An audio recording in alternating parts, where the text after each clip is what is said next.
Hello, I'm Sandra, a volunteer with the Community Education Program. And today we're looking into the topic of Medicare fraud. There's been a major data breach. Here's what happened and what you can do to protect yourself.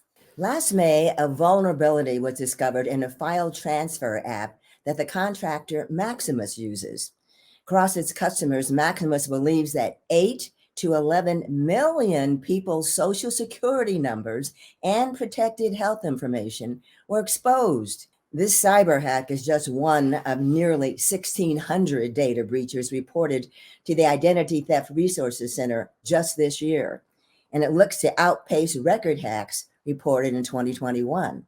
What you should know is that criminals use stolen personal information to open new accounts in the victims' names or combine real data with fake data to create new personas and open accounts that way. And if they have the right information, criminals can use personal information to take over your existing accounts, whether or not they are financial in nature. Someone using your Medicare number for medical visits and procedures can taint your health records, a potentially dangerous outcome to your well being.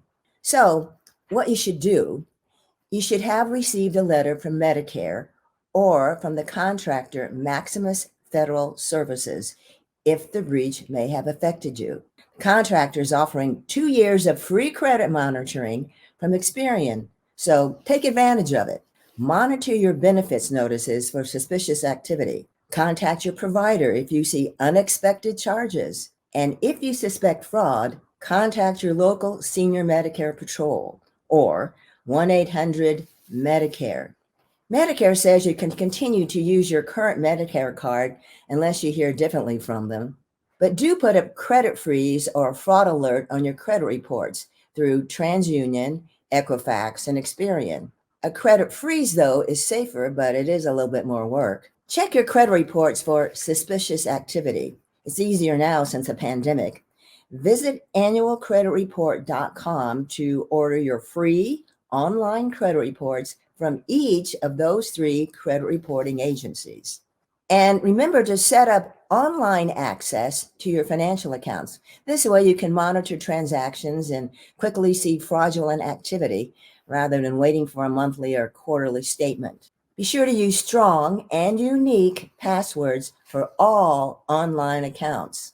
And if you do find that you are a victim of identity fraud, visit identitytheft.gov for guidance.